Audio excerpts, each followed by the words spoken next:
میں اس وقت اسلام آباد میں موجود ہوں، اور پچھلے دنوں میں ایک سوشل میڈیا پہ، پورے میڈیا پہ ایک ملالہ یوسفزئی کا ایک بیان آیا کہ شادی کیوں ضروری ہے۔ تو آج ہمارے ساتھ موجود ہیں قاری متی اللہ صاحب۔ آج ہم ان سے بات کریں گے کہ جو اسلام ہے وہ شادی اور نکاح کے بارے میں کیا کہتا ہے، اور وہ جو ملالہ یوسفزئی نے جو بیان دیا ایز اے مسلم ہو کے، تو آج ہم اسی پس منظر میں جو ہے نا قاری صاحب سے ہم بات کریں گے کہ یہ اسلام میں جو ہے نا شادی اور نکاح کے بارے میں اسلام کیا کہتا ہے۔ جی السلام علیکم۔ جی وعلیکم السلام ورحمۃ اللہ اچھا قاری صاحب، آپ ہمیں یہ بتائیں کہ آپ نے ایک بیان سنا ہوگا میڈیا پہ بھی، اور ملالہ یوسفزئی کا ہے بیان، اور میڈیا پہ، سوشل میڈیا پہ، ہر جگہ پہ آپ نے دیکھا ہوگا کہ شادی کیوں ضروری ہے، نکاح کیوں ضروری ہے۔ تو آپ ہمیں یہ بتائیں کہ ہمارا اسلام ہمیں کیا کہتا ہے کہ شادی اور نکاح کی اس میں اسلام میں کیا اہمیت ہے۔ ماشاء اللہ۔ نوید بھائی ماشاء اللہ آپ نے بہت اچھا سوال کیا۔ سب سے پہلے میں آپ کو بتا دوں کہ میں تو ٹی وی نہیں دیکھتا، نہ میں خبریں سنتا ہوں، نہ مجھے دنیا سے کوئی وہ ہے، مگر نکاح کے بارے میں جو آپ نے بتایا کہ مولانا یوسفزئی نے کہا کہ نکاح کے بغیر بھی زندگی گزاری جا سکتی ہے، تو یہ تو وہ بندہ کہے گا جس کو دین کی سمجھ نہیں ہے، کیونکہ اللہ نے جو پیدا کیا دنیا میں، سب سے پہلا رشتہ بنایا ہمارے ابا جی آدم علیہ السلام کا، تو اللہ پاک نے ان کی کھبی پسلی سے اماں ہوا کو پیدا کیا۔ سب سے پہلا رشتہ اللہ پاک نے میاں بیوی کا بنایا، اس سے پھر ایک دنیا کا نظام چلا ہے۔ تو یہ اللہ پاک نے جو ہر مرد اور ہر عورت میں اللہ پاک نے ایک جذبات رکھے ہیں، تو کہتے ہیں کہ اسلام تو یہ کہتا ہے کہ جیسے لڑکی لڑکا بالغ ہو جائیں تو فوراً نکاح کریں، ہیں۔ تو نکاح ایک خوبصورت، اور جو ہے نا یہی نکاح ہوگا تو رشتوں کی قدر ہوگی، ہیں، اسی سے پھر ماں بنے گی، پھر بہن بنے گی، پھر بیوی ہے، پھر بیٹی ہے۔ تو یہ اللہ پاک نے ایک خوبصورت نظام بنایا۔ دیکھیں نا یورپ میں جو آپ دیکھتے ہیں کہ نکاح کے بغیر جو زندگی گزارتے ہیں، ادھر ان رشتوں کا کوئی کنسیپٹ نہیں ہے نا، کہ نہ ادھر ماں ہے، نہ کوئی بہن ہے، نہ بیوی ہے، نہ بیٹی ہے، بس اسی طرح زندگی گزار رہے ہیں۔ تو یہ تو ایک جانور والی زندگی ہے، اس سے تو اللہ پاک نے ویسے ہی منع کیا کہ ہمارے تو قرآن پاک میں فرمایا ولا تقربوا الزنا، یعنی کہ زنا کے قریب بھی مت جانا، سب انہ کان فاحشہ، یعنی کہ تمام برائیوں کی جڑ ہے۔ تو اللہ پاک نے پاکیزہ رشتہ ایک بیوی کے ساتھ اپنے بچوں کی کفالت کرنا، اس کے ساتھ وقت گزارنا، اور یہ کہتے ہیں بیوی کو مسکرا کے دیکھنا، یہ بھی جو ہے نا صدقہ ہے۔ تو اللہ پاک نے ایک میاں بیوی کا کتنا اچھا رشتہ بنایا۔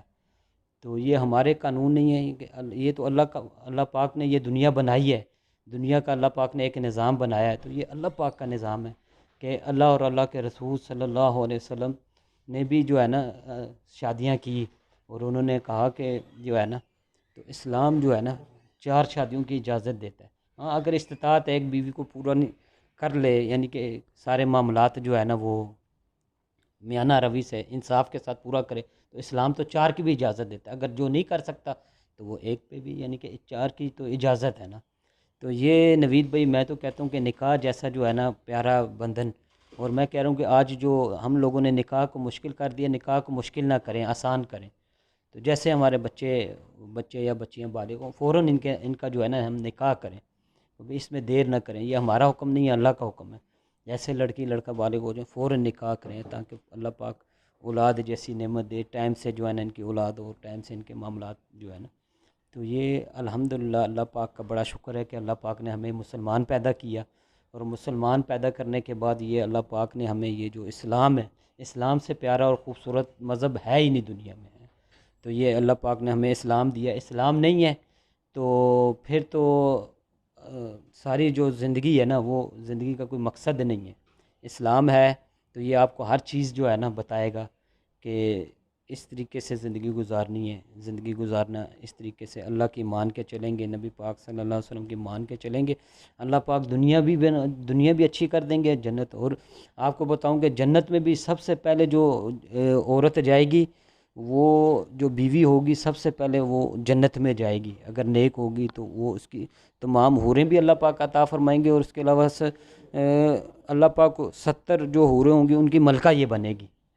تو اللہ پاک نے دنیا میں بھی، اور سب سے پہلے بھی رشتہ میاں بیوی کا، اور سب سے آخر میں بھی اللہ پاک نے جو ہے نا جب جنت میں جائیں گے، جنت میں جو ہے ہم مسلمانوں کا یہ یقین ہے کہ مرنے کے بعد جو زندگی ہے وہ اس کے بعد اللہ پاک نے فرمایا کہ من اللہ تعالی والبعث بعد، مرنے کے بعد دوبارہ زندہ کیے جاؤ گے ہیں، اور مرنے کے بعد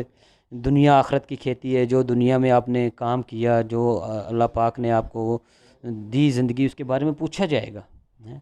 تو یہ مسلمانوں کا یقین ہے، یہ جو ہم ایمان مفصل پڑھتے ہیں، آمنت باللہ و ملائکتہ و کتبہ و رسولہ والیوم الآخر والقدر خیرہ و شرہ من اللہ تعالی والبعث بعد الموت، کہ میں ایمان لایا، سب سے پہلے ہم لوگ ایمان لائے اللہ تعالیٰ پر،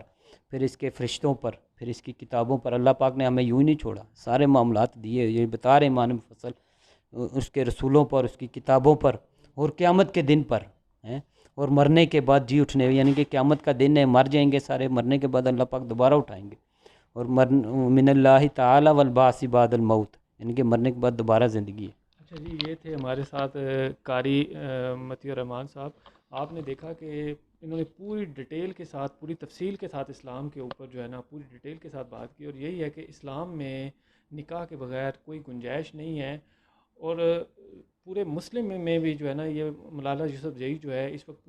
پوری دنیا کے جو مسلمان ہیں وہ ایک پریشانی کے اس عالم میں ہے کہ یہ کیسا بیان ملالہ یوسفزئی نے دیا ہے۔ تو ان کو پھر وہ معافی مانگنی چاہیے اس بیان کے اوپر، کیونکہ اسلام میں بغیر نکاح کے، بغیر کوئی رشتہ مرد اور عورت کا ہو ہی نہیں سکتا۔ جی